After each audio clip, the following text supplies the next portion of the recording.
Muy buenas a todos. Bueno, los que vais entrando, os lo digo, tenéis a la izquierda el chat para hacer las preguntas y las leeremos al final de todo. Bienvenidos y gracias por dedicarnos un rato de vuestra tarde. Para los que no nos conozcáis, somos Upgrade Hub. Somos una escuela de tecnología digital en la que formamos a gente con muchas inquietudes y muchas ganas de entrar en el mundo digital en diferentes ámbitos o de dar un salto en su carrera dentro del mismo, tanto en las disciplinas de ciberseguridad y hacking ético, como desarrollo, la parte de front y la parte de back. Y UX UI, que es lo que nos compete un poco hoy y en lo que nos van a echar un cable desde Minsight, Joaquín y Macarena. Y bueno, eso es lo que hacemos, ¿no? Preparamos en tiempo récord a gente que tiene muchas ganas, tanto en modalidad part-time, si estás trabajando, o en modalidad full-time, si tienes más tiempo y lo quieres hacer antes. La duración es de 10 o 22 semanas, más o menos. Y lo que intentamos es que aprendáis como si ya estuvieses trabajando. En este caso, como si estuvieses trabajando en un departamento de diseño. Y bueno, simplemente es eso. Hoy compartimos con Minsight este evento de construcción de sistemas de diseño UI. Y nada, muchas gracias a Joaquín y Macarena por estar aquí y compartir todo lo que sabéis, porque una empresa como Minsight, que como sabéis ya es de Indra, pues es una empresa que tiene muchísimo nombre, tanto a nivel nacional como internacional, y es un placer poder contar con vosotras. Muchas gracias.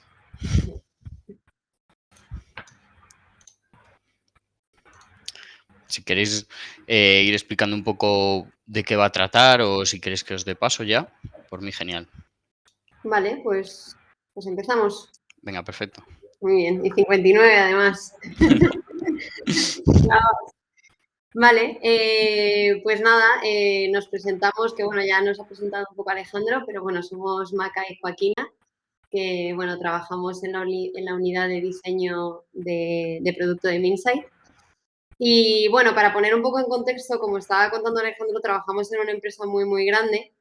Entonces, pues para poner un poco en contexto, ¿no? Y que entendáis qué es Minsight, qué es Indra, pues comentaros que Indra es una empresa global de consultoría y tecnología que lo que hace es que genera soluciones propias en mercados como transporte, tráfico, seguridad o defensa. Dentro de esta gran empresa, que son como 48.000 empleados, os imaginaos la potencia que tiene esta empresa, a raíz del ERE del 2015 surge Minsight como una unidad de transformación de negocio, una unidad de transformación digital. Y ahí es donde nosotros entramos, como OneSight, que es una pequeña parte de Minsight. Lo que hacemos es crear producto digital interno. Nos vienen necesidades de distintos mercados. Por ejemplo, si el mercado de seguros detecta una necesidad, nosotros lo que hacemos es que recogemos esa necesidad y se trabaja sobre el diseño de ese producto para resolver el problema que hayan encontrado. Trabajamos en productos como, por ejemplo, plataformas y gestión administrativa, banca, sistemas de pago, procesos electorales, dashboard. Al final trabajamos muchas tipologías de producto y estamos en constante movimiento. Y ya centrándonos en nosotros, en nuestro equipo, como veis somos bastantes, somos 140 diseñadores y desarrolladores y además trabajamos con más de 60 productos de diversos mercados, lo que os comentaba antes. ¿Qué es lo que hacemos? Nosotros, como os decía antes, nos puede venir un producto desde cero, podemos trabajar sobre productos que ya están hechos y rediseñarlo y trabajarlo para mejorarlo, y otras veces añadimos funcionalidades a proyectos en los que ya hemos trabajado. Y como podréis imaginar, 140 son muchas personas en constante comunicación. Al final es importante mantener un trabajo eficiente y es muy difícil con tantas personas. Y de ahí surge un poco toda esta charla, ¿no? Y todo este es el concepto que hemos querido reflejar en esta masterclass, que es el sistema de diseño, que ha venido como una solución a estos problemas. ¿Y qué nos encontramos? Pues nos encontramos que hoy en día muchísimas empresas, Atlassian, Netflix, IBM, o sea, empresas muy, muy grandes, están ya invirtiendo y están trabajando sobre el sistema de diseño sin parar. De hecho, hace poco, no sé si visteis que Figma creó unas ponencias internacionales de que se llamaban Esquema, que justamente todas estas empresas hablaban de su sistema de diseño. Entonces, también de ahí dijimos, jolín, ¿qué está pasando, no? ¿Qué está pasando con este concepto y por qué todas las empresas están invirtiendo en el sistema de diseño? ¿Qué es esto? Entonces, bueno, como buenos UX, al final vamos a empezar por los problemas que resuelve el sistema de diseño. Cuando una empresa se encuentra sin un sistema de diseño, encontramos varios problemas. Maca, ¿le das? Sí. Vale. Encontramos varios problemas. Aquí lo hemos resumido en 4, pero al final veréis que están totalmente interconectados. Al final siempre hablamos de lo mismo. Pero para poner un poco de concepto, al final hablamos de pérdida de tiempo igual a pérdida de dinero. Imaginaos muchas personas trabajando sobre muchos proyectos, tomando decisiones cada uno de forma totalmente individual, qué color debería escoger, qué espacios debería usar, diseñando cosas que ya ha diseñado otro.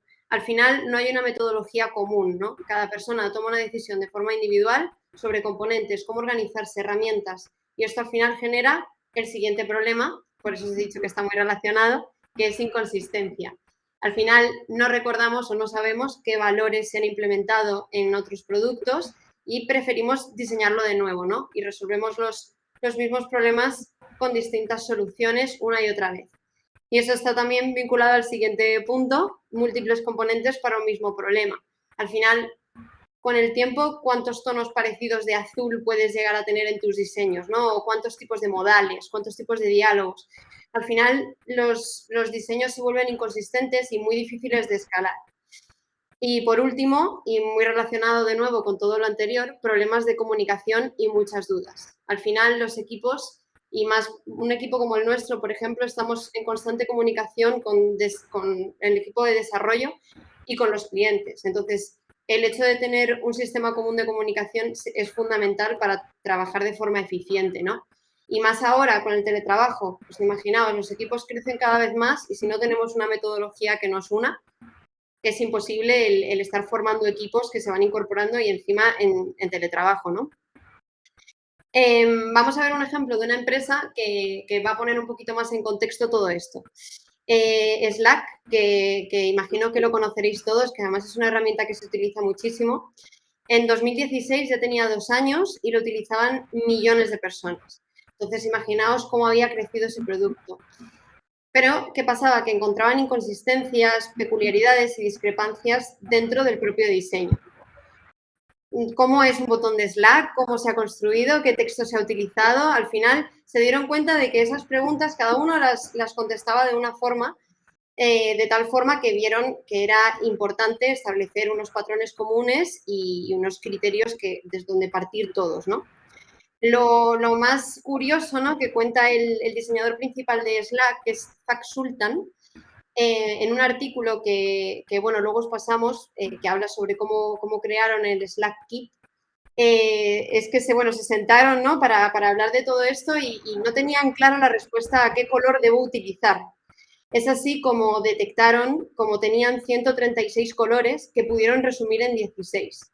Al final esto resume bien y creo que ejemplifica muy bien todo lo que estábamos hablando anteriormente, ¿no? Todos esos inconsistencias, problemas de comunicación. Imaginaos el desarrollador que se encuentra con 16 no, 136 colores y todas esas tonalidades de amarillo, de azul, de gris. Al final, claro, vamos duplicando pantalla y eso se vuelve exponencial, ¿no? Entonces, bueno, el pararse a pensar y hacer este trabajo de resumir de 136 a 16 lleva tiempo, lleva trabajo, sin embargo ya vemos lo importante que es y lo fundamental que se vuelve para un sistema de trabajo unificado. Y pues ya para terminar, como cerrar esto de qué es un sistema de diseño, vamos con la clásica definición. Hemos elegido una de tantas que hay en Internet, porque si os metéis y buscáis sistema de diseño encontraréis millones. Hemos elegido a Nielsen Norman Group porque, bueno, como UX UI al final es un referente y nos gustaba pues, poner esta persona de referencia, este grupo. Y bueno, dice así, un sistema de diseño es un conjunto de estándares destinados a gestionar el diseño a escala utilizando componentes y patrones reutilizables. Me gustaría que nos fijemos en la parte de componentes y patrones reutilizables y sobre todo añadir el valor de la escalabilidad, que al final es lo que hace que un sistema de diseño sea tan potente como es. Sé que esta definición puede todavía no ser muy clara sobre lo que es un sistema de diseño, pero ahora vamos a ir un poco recorriendo todas las partes que tiene este sistema. Lo que tenemos que entender es que al final es todo lo que está involucrado en la construcción de un producto y lo que genera una metodología común a una empresa. Vamos con las partes que componen un sistema de diseño. Lo primero, valores y principios. No solo es importante al final el qué diseñamos, sino es muy importante el por qué. Al final proporcionamos una identidad del equipo, un lenguaje común y permite esa colaboración fluida de la que estábamos comentando anteriormente. Por ejemplo, Google en Material Design, que es su sistema de diseño, sigue un principio que bueno, lo leí, me pareció muy curioso, que es, bueno, que lo material es la metáfora de lo digital. Ellos siempre se fijan en cómo proyectan las sombras, cómo se proyecta la luz, cómo son las texturas en el mundo real para trasladarlo al mundo digital. Esto lo mantienen en todos los productos y lo importante es que entendamos es que no es algo que tú entres a Google y palpes esto, ¿no? O sea, es un valor, es un principio, es como los valores o principios de una empresa. Proporcionan una identidad al equipo de la que parte todo lo demás. Una cosa también así como curiosa que contaban los diseñadores de Netflix es que ellos también, como punto adicional para darle un valor a su sistema de diseño, es que han llamado a su sistema de diseño Hawkins, que es el pueblo de Stranger Things. Y en base a eso ha hecho que todo el equipo se sienta mucho más unido a esto y le hayan dado una identidad al propio sistema de diseño y del cual se sienten muy orgullosos y bueno, pues se comparte una ideología común, ¿no? Que es esa serie que tanto se identifica a Netflix. Como siguiente parte, la librería, que al final, bueno, pues ofrece todos los elementos que proporcionan sentido al sistema, ¿no? Pues desde los colores, el layout, grid, tipografía, iconografía, los distintos componentes, son los elementos visuales. Nosotros utilizamos la herramienta Figma, pero también pues, se puede tener en otro tipo de herramientas. Y bueno, y luego veréis en un ratito con Maca más en detalle esta parte, ¿no? Que os va a compartir la librería y vais a poder trastear un poquito con ella. Como tercer punto, la documentación. Muy importante, esto vamos a hacer hincapié varias veces en la masterclass, puesto que al final una documentación clara es fundamental para que tenga sentido en sí mismo. Al final hablamos de compartir, de establecer sistemas comunitarios, ¿no? Sistemas comunes que engloben a todo el equipo. Si no tenemos una documentación que sea accesible para todos, ahí es donde tenemos que trabajar, ¿no? Al final, en definir el propósito del color, de las formas, los tipos, iconos, es esencial para ir todos en el mismo camino. Ahí os dejamos una herramienta, un link a Zero Hate, que es una herramienta que nos ha parecido muy interesante para compartir, que lo que nos permite es documentar y además tiene la particularidad de que te enlaza Figma o Sketch, la herramienta que estés utilizando, con esta plataforma Zero Hate. De tal manera que tú cuando tienes tu librería de colores, por ejemplo, actualizas algo en Figma, le das a actualizar y se actualiza automáticamente en esta herramienta de documentación. Entonces es muy interesante porque te permite mantener esta documentación actualizada que suele ser un punto de dolor para los equipos, ¿no? Y por último, el código en vivo. Es una herramienta de código abierto que te permite documentar interacciones y formas de uso de componentes. Vamos a ver un ejemplo que Maca nos va a compartir, la herramienta que nosotros utilizamos, que es Storybook, que es muy interesante porque al final te abre un puente entre desarrollo y diseño muy interesante. Si veis a mano izquierda, tenemos un listado de componentes, todo el listado de componentes que componen nuestro sistema de diseño. Y además, cuando nos metemos en el componente tabla, podemos ver distintos tipos de tabla. Tabla básica, con estatus, con una columna fija, a ver que lo lea bien. Bueno, y lo que tiene muy potente es que te permite interactuar incluso con la tabla en sí. Te permite ver cómo se comporta, cómo hace hover, cómo se selecciona y demás. Además, bueno, debajo tienes el código. Imaginaos lo potente que es de cara a un desarrollador que venga nuevo, ¿no? Que tiene todo documentado con todo el código ya hecho y de aquí ya parte todo lo demás. Y de cara a nosotros como diseñadores, además nos permite jugar un poco con esto, ¿no? Desde Global Attributes, ahí donde está Maca, podemos modificar la altura de la tabla, darle la categoría Stripe, cambiarle los bordes, cambiarle el tamaño, de tal manera que podemos nosotros también ir jugando con ello y verlo a tiempo real cómo se va comportando este componente.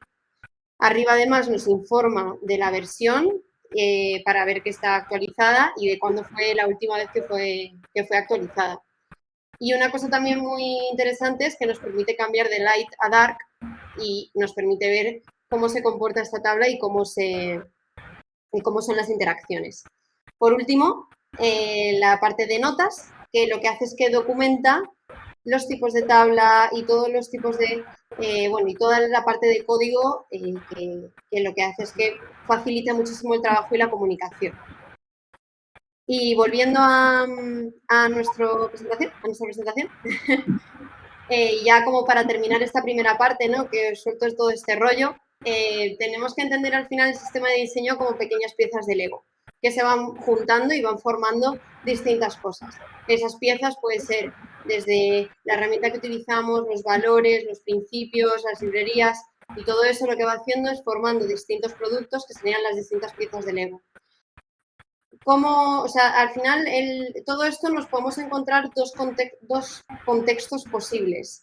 El primero, crear un sistema de diseño de cero, es decir, no tenemos ningún producto, por ejemplo, una pequeña empresa, nos imaginamos, ¿no? Una pequeña empresa no tiene su primer producto y no tiene ningún sistema de diseño.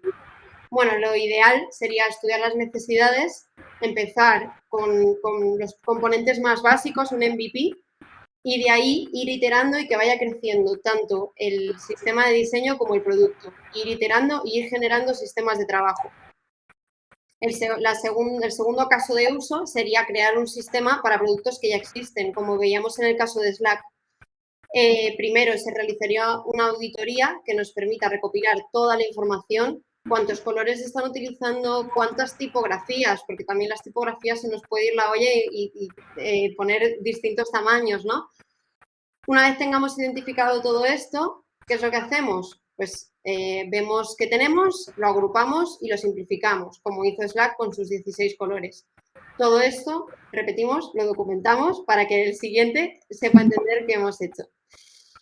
Y bueno, yo ya me callo, os doy pie a Maca, que nos va a contar un poco pues, la composición de un sistema de diseño y además haciendo un ejemplo real.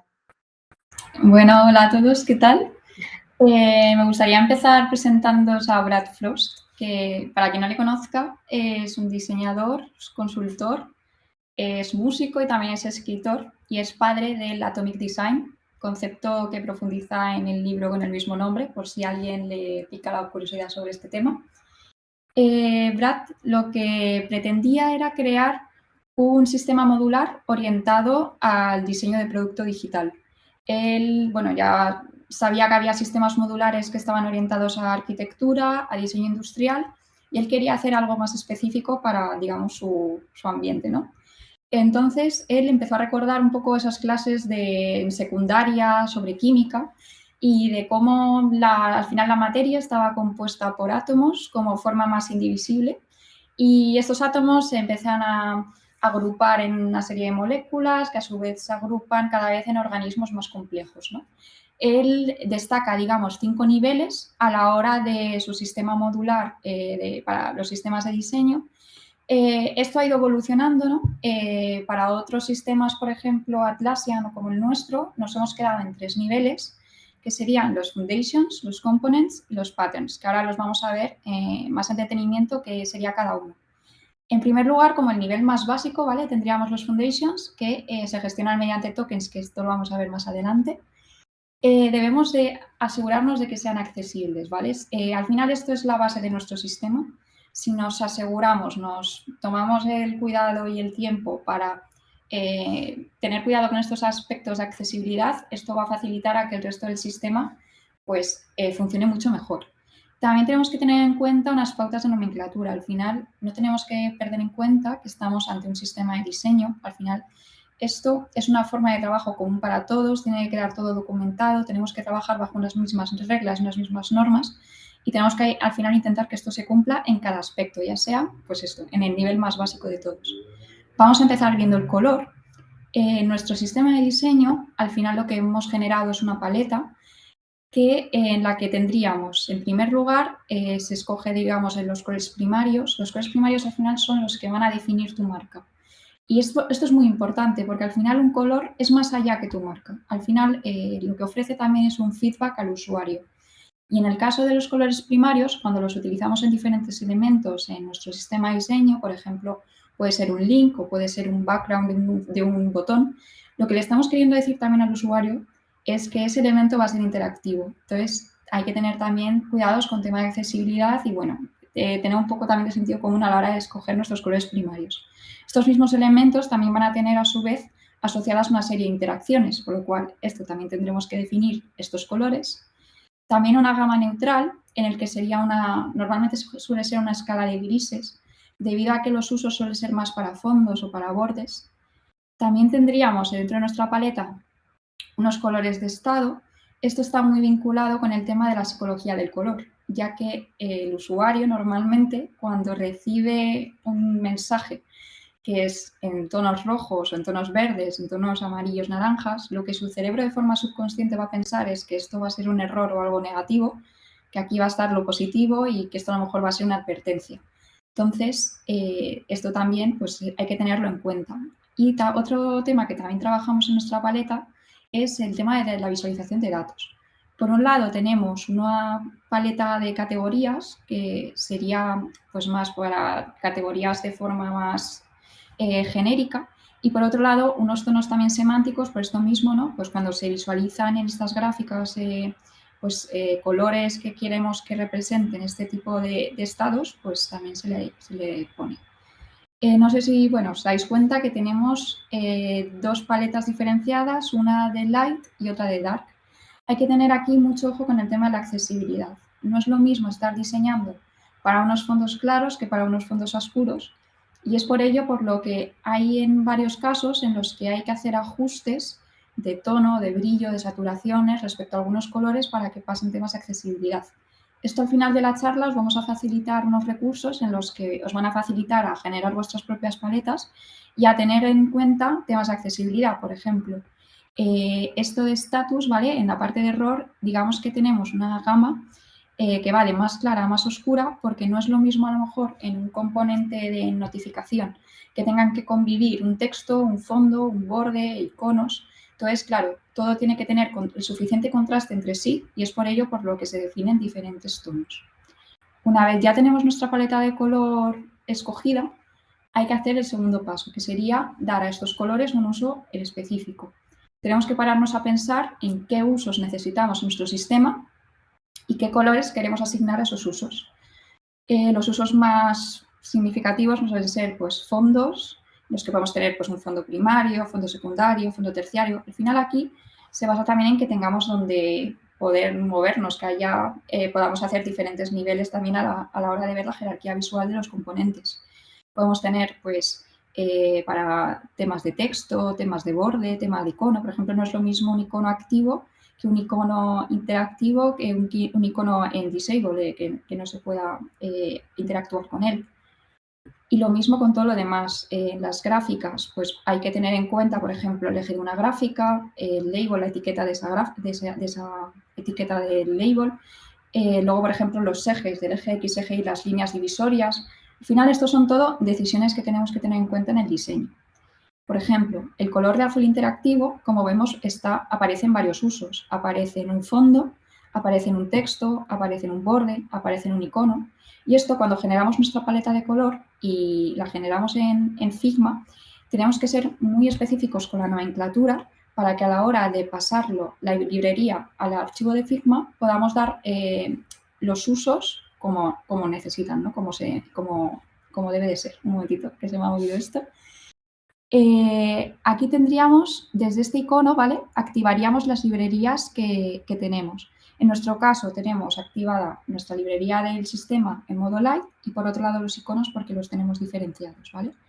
Entonces, si yo en esta pantalla, por ejemplo, tengo bien estructurado a cada componente, le he dado los usos de color como deben de estar y queremos hacer cualquier cambio, si yo desde aquí podría hacer el cambio del color que sea. En este caso, como estaría la librería padre, no puedo hacer el cambio, pero sí que puedo singularlo, ¿vale? En este caso, pues romperíamos este color y en caso de querer cambiarlo, por ejemplo, a un rosa, se nos cambiaría solo en los usos en los que yo he decidido cambiarlo. Por ejemplo, el color de interacción sobre texto, el color de interacción sobre bordes o sobre otros usos o sobre iconos no se cambia, se cambiaría solo lo que yo he decidido cambiar, el uso. Por eso es tan importante decidir usos para los colores, tenerlo bien nombrado y utilizarlos cuando vayamos a usar un componente, darle el uso del color específico que queremos, porque nos va a ahorrar muchos problemas. El siguiente paso que tendríamos sería la tipografía. La tipografía va más allá también de la representación de nuestra marca. También va a tener en cuenta, va a ser muy importante a la hora que nuestros usuarios interactúan con nuestras pantallas. Es muy importante, sobre todo, el tema de la legibilidad. Hay algunos sistemas de diseño que son bastante potentes, por ejemplo, IBM desarrollan sus propias tipografías para utilizar. Esto es muy bueno respecto a que te diferencias de la competencia y desarrollas más lo que es tu imagen de marca, pero bueno, también hay que tener cuidado a veces con temas de rendimiento. En nuestro caso, utilizamos la tipografía Soho Gothic Pro para temas de títulos, para subtítulos, para cuerpos de texto, para otros, y luego utilizamos otra tipografía monoespaciada, la JetBrains, para todo lo que sean KPIs o código.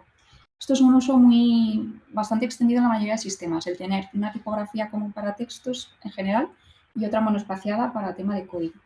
Luego, aparte, se puede dar el caso de tener una tercera tipografía para casos más específicos, pero no suele ser tan extendido, que en nuestro caso usamos la Playfair a veces para titulares, para webs de productos, pero bueno, no suele ser el caso genérico en nuestro producto digital.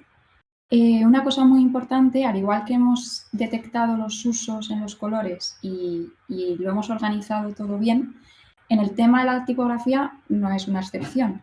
Debemos de ver, por un lado, pues por ejemplo, los títulos, las diferentes opciones que tendríamos, especificar el tamaño de la fuente, la altura, el peso, si va a haber espacios entre las letras y los usos. Por ejemplo, se puede dar el caso en cuerpos de texto que para una misma tipografía de un tamaño específico, un peso y una altura de fuente, tenga varios casos de uso. Entonces, esto hay que especificarlo también de cara a desarrollo y a que todo el mundo pues, sea consciente de los usos que se les da. Y estas escalas tipográficas os vamos a facilitar también al final de la charla una herramienta que os facilita hacerlo, ¿vale? Entonces, por esto no os preocupéis. El tema de los iconos, como os he comentado, lo tenemos en nuestro caso en una librería externa. Luego, aparte, también temas de layout, de espacios. Nosotros trabajamos con base de 8 píxeles. Esta es la forma de trabajo que suele estar más extendida. ¿El por qué? Pues porque, por ejemplo, trabajan con ello tanto en iOS como en Android. Nos facilita a la hora de trabajar con el responsive design. Por ejemplo, el tamaño de fuente de textos por default en navegadores de 16 píxeles, que es un múltiplo de 8. Entonces, bueno, solemos trabajar con que los espacios entre los elementos sean eso, de 8 píxeles. También hay que tener en cuenta definir los breakpoints, que serían los puntos de corte que hay en el diseño respecto a los diferentes dispositivos. Al final, pues, si nuestro diseño va a tener un cambio a la hora de visualizarse de un punto a otro, esto al final tenemos que dejarlo definirlo para que en desarrollo puedan hacer estos cambios. También es importante tener en cuenta el layout, cómo se va a comportar nuestro contenido dentro de la pantalla. Por ejemplo, si vamos a tener un panel lateral, pues qué porcentaje de pantalla va a ocupar. Y bueno, temas de márgenes o de paddings. Y luego pasaríamos a los componentes, ¿vale? Hemos dicho que la primera base serían los foundations, que es la parte más básica, que es la que se puede dividir, y estos a su vez se unen formando componentes, ¿vale? Estos ya, digamos que solucionan una funcionalidad un poco más compleja. y pueden tener propiedades y variantes que luego vamos a ver en detenimiento. Vamos a pararnos a pensar en un ejemplo que de primeras parece muy básico, muy sencillo, pero no lo es tanto, que es un botón. Un botón detrás tiene muchísimas decisiones de diseño que debemos de tomar. Si yo veo este botón en concreto, estoy viendo una tipografía con un tamaño, con un peso, con un color de fuente, con un color de background de botón. Luego también tenemos aquí un radius. En este caso no tenemos borde, no tenemos sombra. Tenemos también que decidir las diferentes interacciones que va a tener nuestro botón, los diferentes estados por los que puede pasar, incluso si va a tener algún sonido asociado a esas interacciones. Al final, estos son un montón de decisiones de diseño y tienen que quedar de alguna forma diseñadas para que el equipo de diseño pues, sepa las diferentes opciones, pero también documentadas. Entonces, si entramos en botones, digamos que tendríamos las diferentes opciones de botón, pues por ejemplo, en primario las diferentes opciones que tenemos, si es uno neutral, si tenemos uno secundario, destructivo, en fin, todas las opciones que tengamos en nuestro sistema. Pero es que además esto hay que documentarlo, pues la anatomía, mejores prácticas de uso, formas de alineación, pautas de contenido, que esto ayuda también mucho de cara al desarrollo, pues para marcar según qué pautas, ¿vale? Y esto pasaría, por ejemplo, con los input, lo mismo. Tendríamos, por un lado, todas las opciones que tenemos definidas desde el sistema y, por otro lado, la documentación, ¿vale? Pues todos los casos de uso, un poco la anatomía, ejemplos, en fin. Esto ya todo lo que vuestro sistema se quiera hacer complejo respecto a esto. Entonces, ya que hemos llegado hasta aquí, vamos a hacer un ejercicio en directo de cómo se empezaría a construir todo esto, porque está muy bien la teoría, está muy bien todo lo que os estoy contando, pero vamos a ponernos a ello para que lo veáis, ¿vale? ¿Cómo sería? Vamos a crear, por ejemplo, un botón con sus diferentes propiedades y variables, ¿vale? Entonces, le daríamos a la T, ¿vale? Para iniciar texto. Aquí todos los ejercicios los hacemos con Figma, ¿vale? Porque es con lo que estamos acostumbradas a trabajar en nuestro sistema. Sabemos que en el curso os han dado Figma, pero bueno, pues si hay alguien en la charla que no esté acostumbrada a Figma, se podrá ver luego el vídeo más despacio, pero bueno, por no ir tampoco demasiado despacio ni tampoco demasiado deprisa.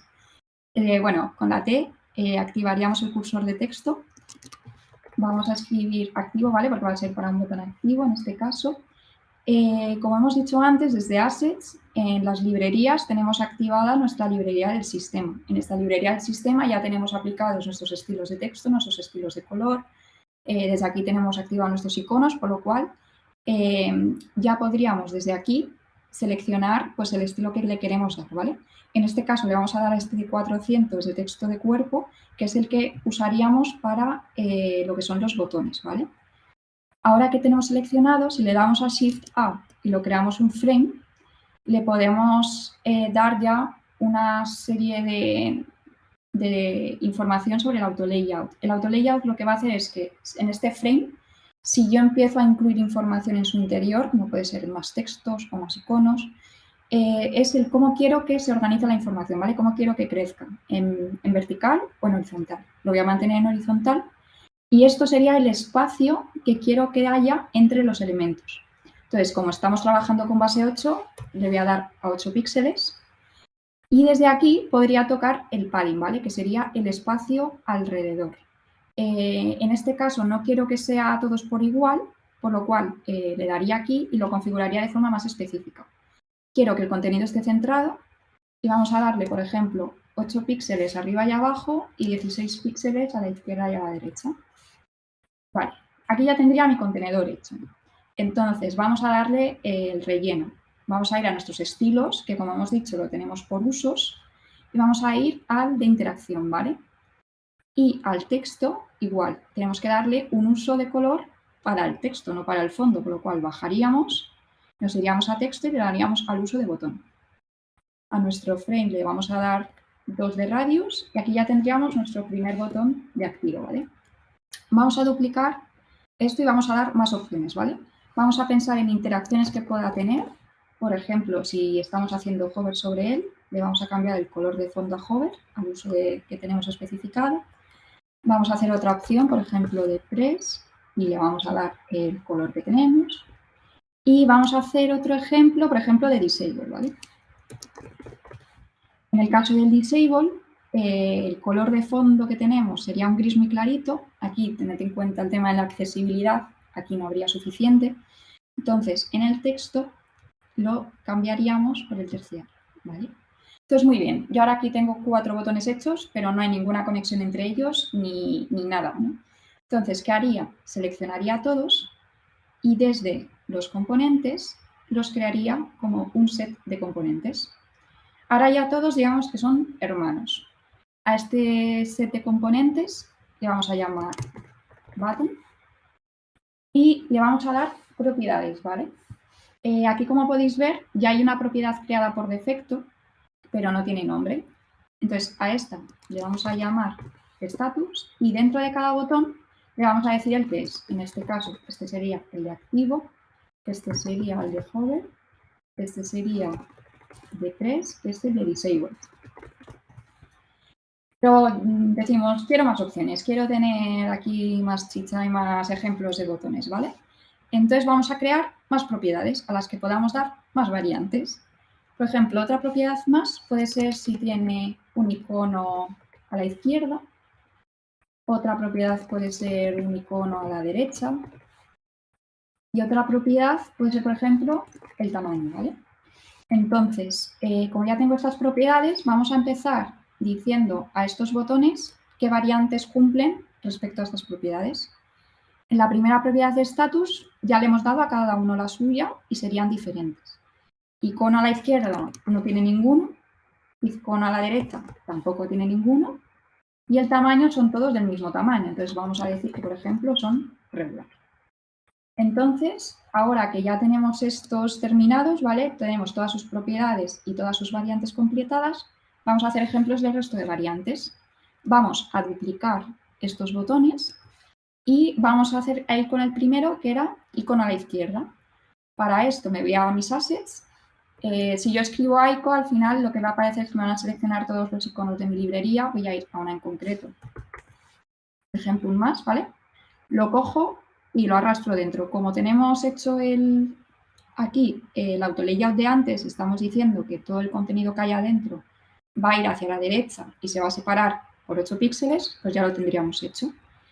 Este icono en concreto, en nuestra librería, tiene a su vez sus propias variables, por lo cual en su propiedad de tamaño tenemos donde elegir. Vamos a decir el default.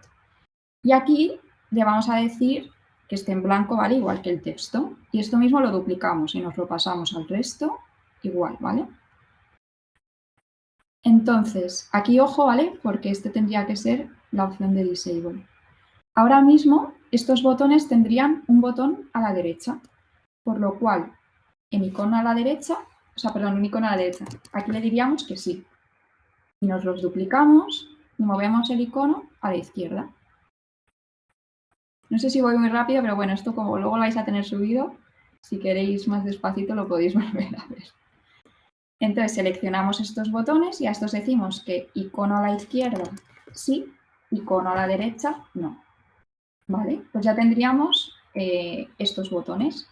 Ahora solo falta cambiar el tamaño, por lo cual los duplicamos todos y les vamos a aquí, por ejemplo, no sé si os habéis dado cuenta desde antes, siempre que digamos que duplicamos un elemento que comparte las mismas variantes que el resto, lo que te está diciendo aquí es que aquí algo va mal. O sea, cambia algo porque tienes cosas repetidas y para qué tener cosas repetidas, ¿no?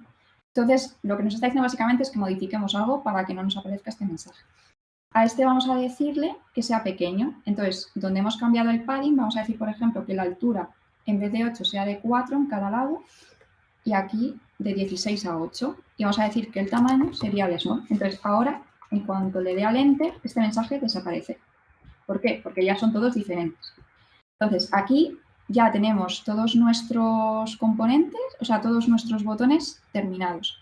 ¿Esto para qué sirve? Para que si yo ahora mismo me saco este botón, ya puedo interactuar con él. Puedo jugar a que sea de press, que sea de hover, que tenga un icono a la izquierda, que tenga un icono a la derecha, que sea pequeño. O sea, al final, esto lo que va a permitir es que cuantas más opciones tengáis de propiedades y variantes, más libre, digamos que va a ser el componente en cuanto a no romperlo y a darle más opciones también a vuestros usuarios del sistema, pues a vuestros compañeros diseñadores, ¿no? a poder jugar con ello. También hay que tener cuidado. Al final esto, que tampoco se vaya demasiado de sí, ¿no? Pero bueno, todo lo que sea cumplir una función, pues adelante. Y luego además a esto, para que digamos que cobre vida, también se le pueden incluir interacciones. Por ejemplo, yo tengo aquí mi botón de activo, me puedo ir a la parte de prototipado y haciendo, bueno, seleccionando y arrastrando este puntito, le puedo decir que mientras yo haga hover, me lo cambie. O sea, sustituya este por este. Y aquí, que mientras yo presione, pues lo mismo, que me lo cambie por este. Entonces, estos digamos que serían los botones padre, ¿vale? Todo lo que yo duplique de aquí afuera van a ser instancias o hijos, ¿vale? Por lo cual, esto comparte todo lo que yo haya hecho aquí.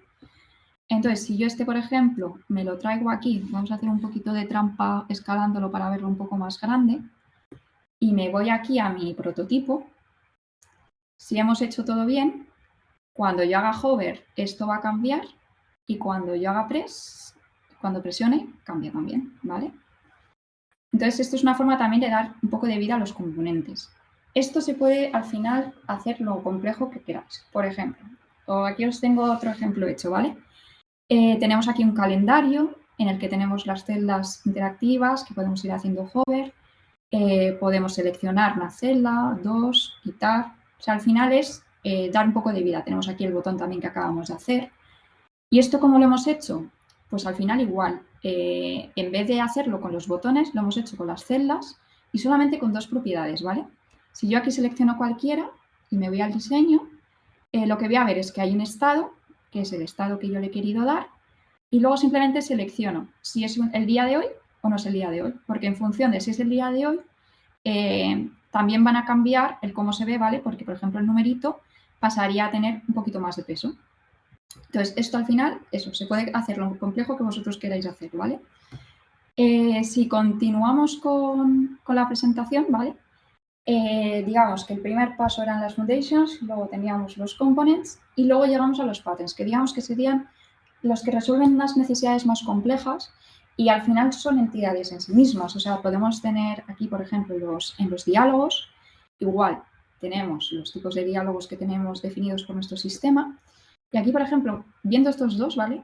Aquí ya con lo que acabamos de ver podemos detectar que hay una propiedad que sería columnas y que este tiene una variante de una columna y este tiene una variante de dos columnas. Luego puede haber otra propiedad, a lo mejor que sea footer, que sea sí o no. O sea, al final esto es ir jugando e ir construyendo eso, como si fuesen las piezas de Lego que decíamos al principio, e irlo haciendo pues como nosotros necesitemos para al final las necesidades de nuestro producto. Y esto igual, tendríamos nuestra parte de documentación. Esto nunca hay que perderlo de vista, con su anatomía, con prácticas, tipos de modal. Bueno, al final esto, lo que se decida. Y vamos a ir ahora con la parte de los tokens, que lo hemos mencionado un poco anteriormente, pero sin profundizar. Los tokens al final lo que son es un puente entre el diseño y el desarrollo.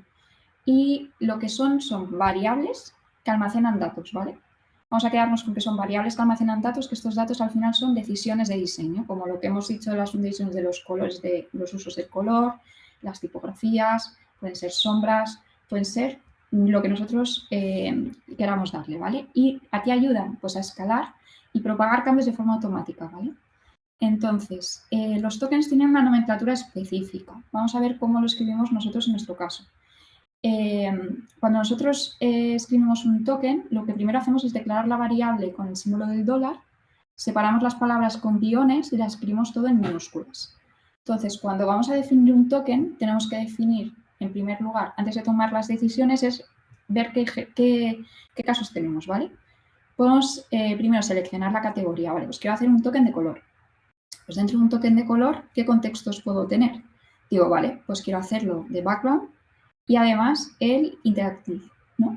Entonces, aquí ya se me habría configurado que para el color hexadecimal que yo he definido que sea mi color de fondo interactivo, voy a tener esta nomenclatura de token.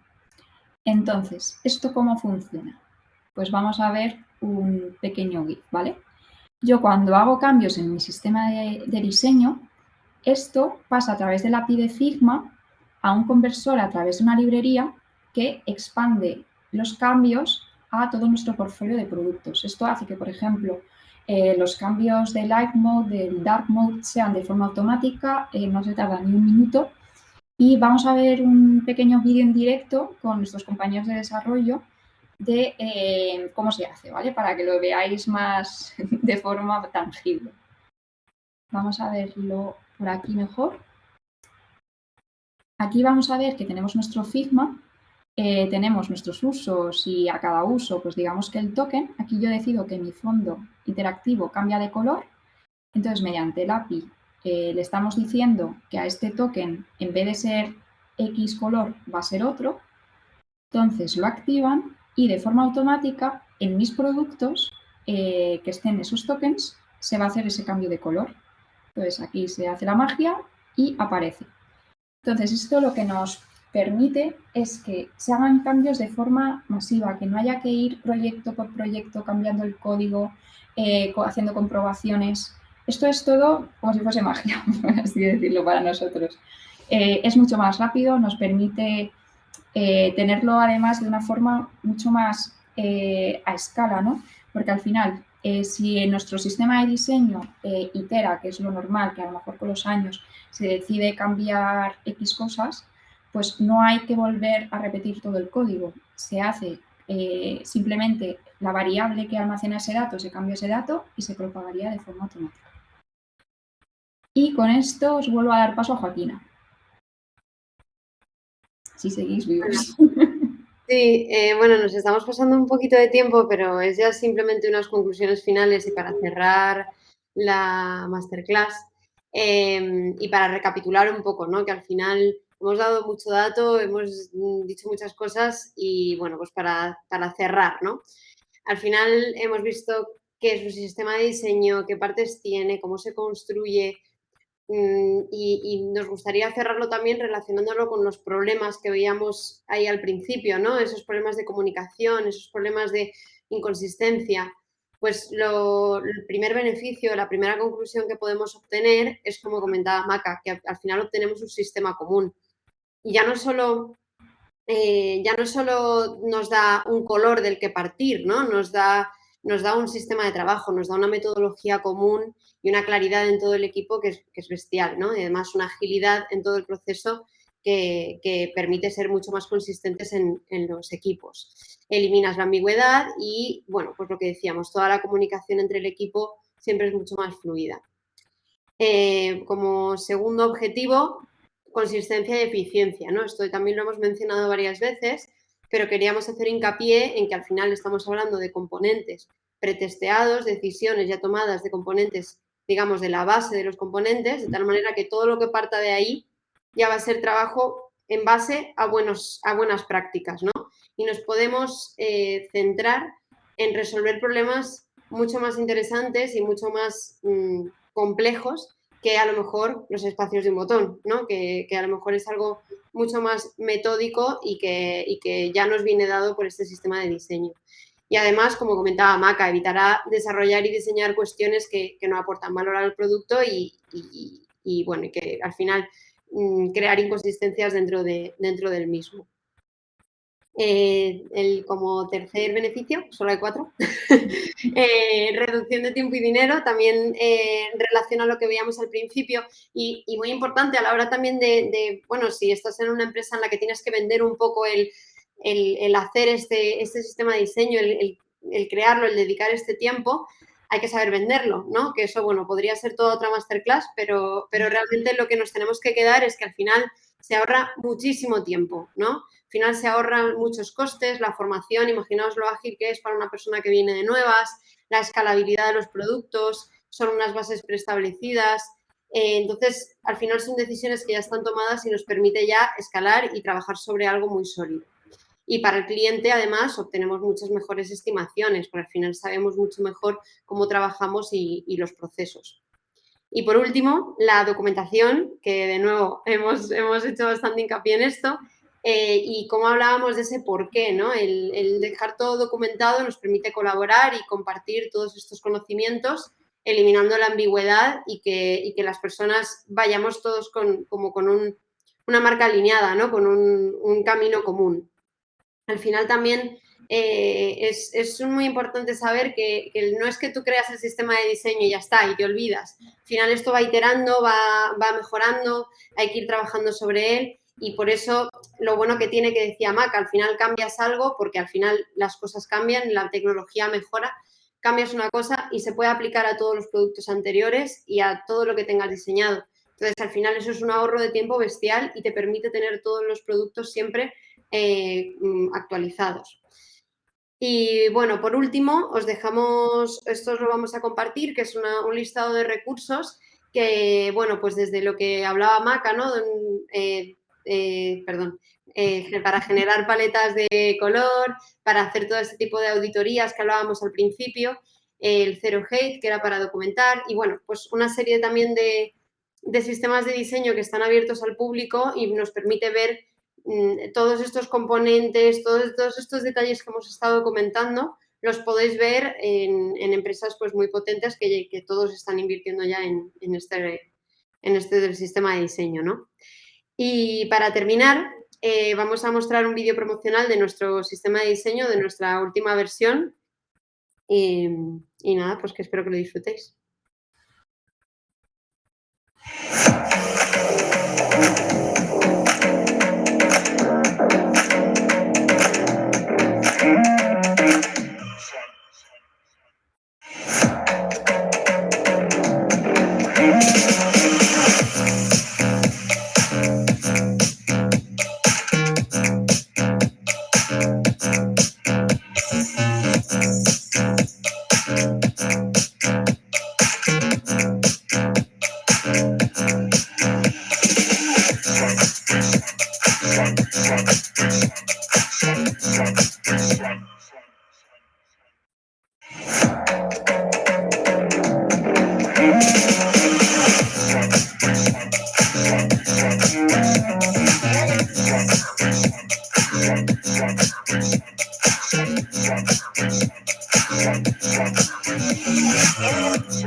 Y eso es todo.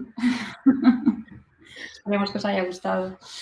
Bueno, a mí la verdad es que me ha flipado y me ha encantado el, como decís, hincapié en que al final es para resolver problemas que os van sucediendo dentro de la empresa y al final es todo pues para agilizarlo, para tener un sistema común al que os podéis acoger todos. Me parece alucinante y sobre todo que lo podéis aplicar en todas las empresas con las que trabajéis en la vuestra propia. Sí. Hemos tenido algunas preguntas. Nos preguntaba Catalina qué metodología seguís para poder definir todas esas pautas. Entiendo que antes de crear de todo necesitáis ir haciendo pruebas sobre algún diseño o layout. A veces pasa que cuando aplicas esas normas no encaja después en un diseño más general. Sí, al final nosotros tenemos muchísimos productos, entonces al final cuando se lanzó el sistema de diseño no se lanzó para todos los productos por igual, es más, todavía nos quedan productos para actualizar.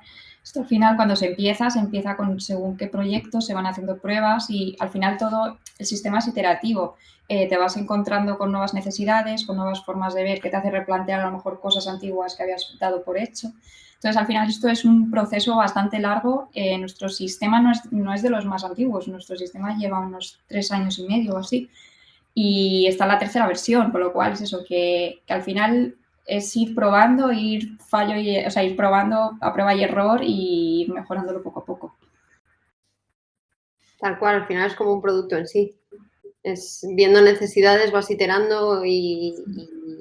También en parte por eso es tan importante el tema de hacer la auditoría inicial, de ver hasta qué punto de complejidad tiene ese punto de partida. Si ya vienes por un proyecto existente o por varios proyectos, es eso, es importante pararse a ver qué tenemos ahora mismo hecho y a dónde queremos llegar y un poco ver el alcance del sistema de las necesidades que se tienen. ¿Cómo es el sistema de cómo trabajáis vosotros? Es decir, ¿trabajáis por grupos dentro de proyectos para diferentes tipos de producto? ¿Trabajáis todos en conjunto? Y sobre todo, ¿cómo hacéis para ir iterando sobre el sistema de diseño? ¿Cómo se toman esas decisiones? Sí, nosotros digamos que cada uno estaríamos asignados o de forma individual o por pequeños grupos a diferentes proyectos.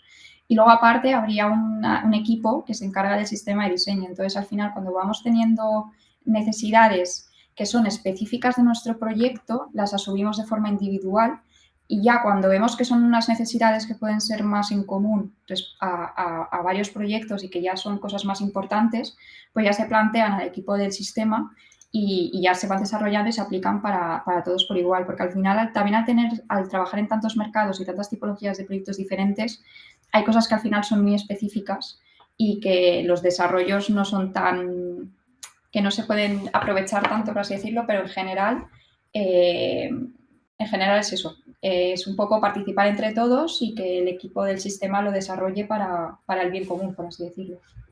Sí, incluso Cada uno estamos en nuestros proyectos. Claro, si al final estás en un proyecto y ves que, oye, pues no se ha detectado esta necesidad, ¿no?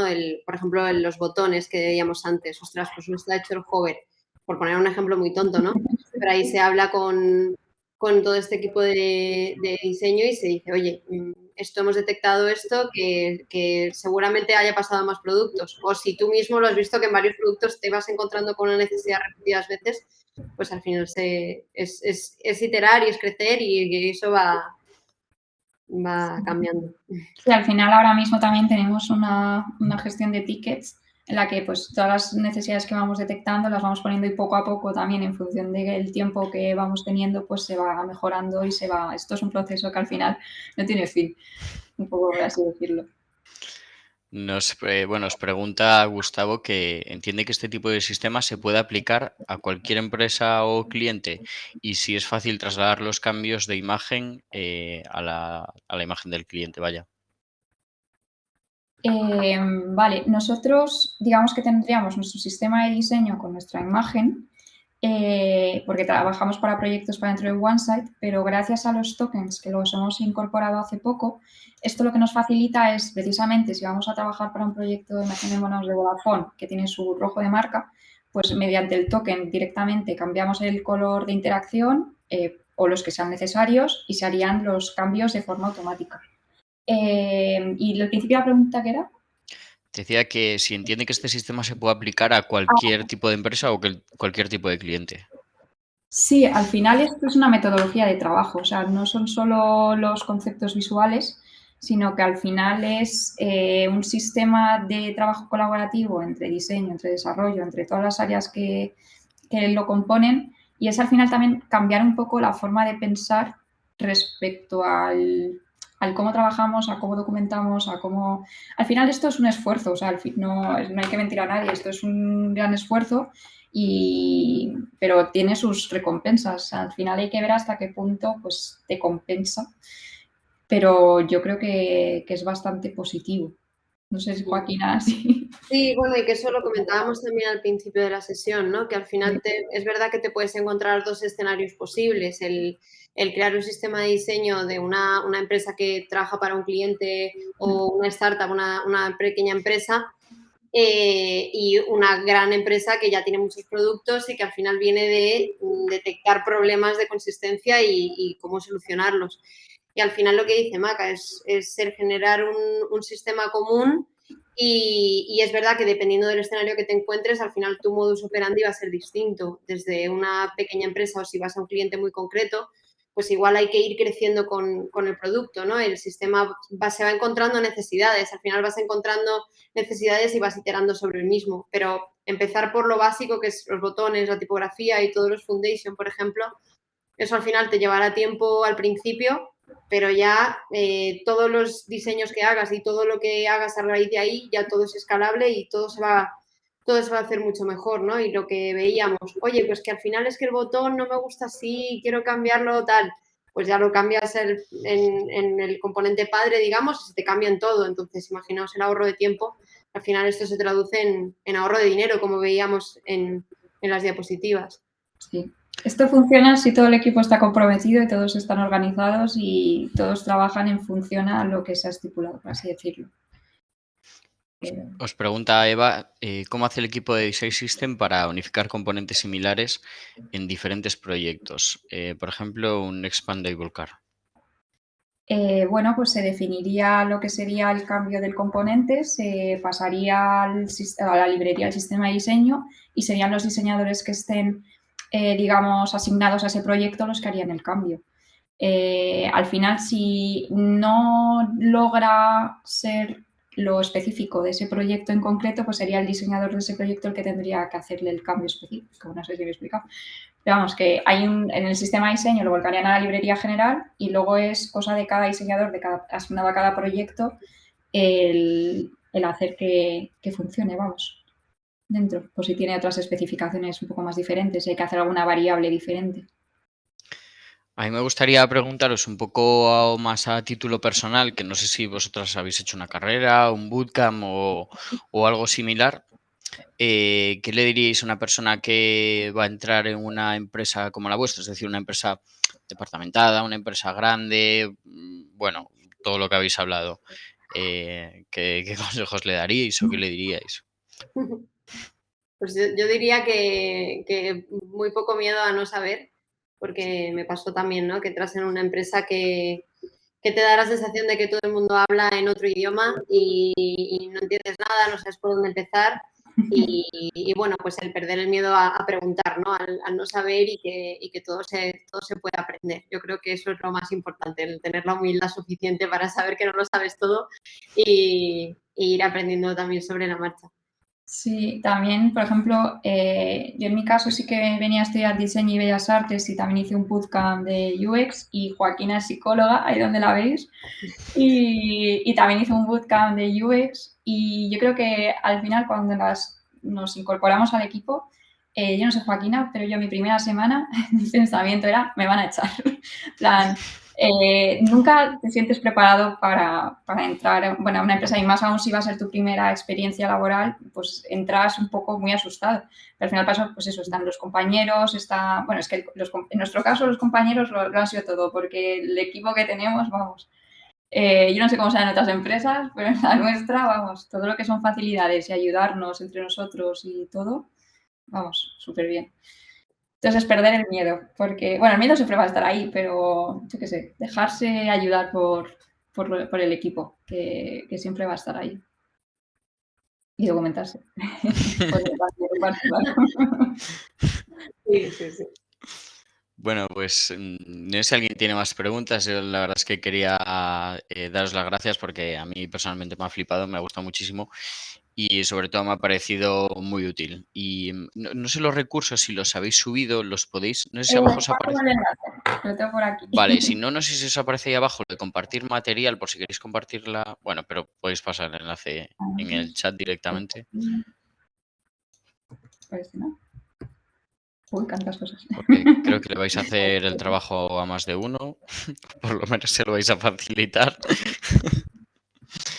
Y nada, daros las gracias a vosotras y a todos los que sigáis por aquí, pues pediros simplemente que rellenéis una encuesta de 3 preguntas cuando acabe esto, que se os manda automáticamente al mail, que a nosotros nos ayuda pues a mejorar de si os ha gustado, si no os ha gustado, que no es totalmente privado y no aparece en vuestro nombre ni nada, así que os lo agradecemos mucho para seguir mejorando. No sé si tenéis alguna duda más que podemos. Dice que está roto el link. Ah, a ver, espera. No me digas. Ah, bueno, hay gente dentro, o sea que no sé. A mí no me aparece, la verdad, tampoco. Luis Maestre Ramos. Este es externo, ¿no? Lo vuelvo a mandar, pero a ver. Hay gente metida, ¿eh? Ah, claro, de Figma. Os va a pedir el login de Figma para entrar, tal vez. Sí, si no, pues Crear. no. Es gratuita, ¿eh? Si no tenéis cuenta en Figma, yo os recomiendo que os lo hagáis, practicáis, toqueteáis ahí, porque vamos, está súper bien para todo esto. Nosotros antes trabajábamos con Sketch y nos hemos ido a Figma también por esto de que es colaborativo. Y mira, aquí estoy viendo ahora mismo toda la gente que hay metida. Nosotros igual, nosotros al principio enseñábamos Sketch y ahora hemos pasado todos los bootcamps a Figma directamente. Sí, es súper potente para colaborar. Al final volvemos un poco a lo mismo, ¿no? Que el trabajo colaborativo se hace muchísimo más rápido y... Sí, bueno, de nosotros todas formas, si hay problemas con esto del link, tal vez, no sé, a lo mejor os paso por aquí los links separados, ¿sabes? No queda tan chulo, pero bueno, que no perdáis el contenido. no sé si lo descargas, si lo exportas en PDF no se mantienen los links, puede que sí. No lo he probado nunca. A ver. Igual me estoy colando, pero... Vamos a probar, vamos a probar. Vamos a probarlo. A ver, escritorio. Arriba. Pues mira, esto es lo único que no hemos probado de la presentación. Ya, directo. A ver. Mira, ese sí, el último link que has pasado sí que... Genial. Sí que deja mira, verlo. ahí sí funciona, ¿eh? El PDF si no lo paso porque funcionan los... Sí, más fácil igual. El último link ya funciona, es que como Genial. prefieras. Aquí. Uy, no te va a dejar. Nada. Genial. Pues... Bueno, están en el link, así que no te preocupes. Si no me los podéis enviar a mí y yo se lo paso a todos los que hayan venido. De todas formas, vamos a colgarla en YouTube. Lo colgaré mañana, así que también puedo poner en la descripción el link para que podáis descargarlo sin problemas y si me dais permiso, vaya. Genial. Los recursos, genial, sí. Lo pasamos todo. Bueno, pues nada, lo que... simplemente daros las gracias por haberlo compartido, que ha sido brutal, ¿vale? A ti. Bueno, y a todos. Gracias a todos por vuestro tiempo. Sí. Bueno, casi hemos entrado en tiempo, así que perfecto. Bien. Voy cerrando, ¿vale?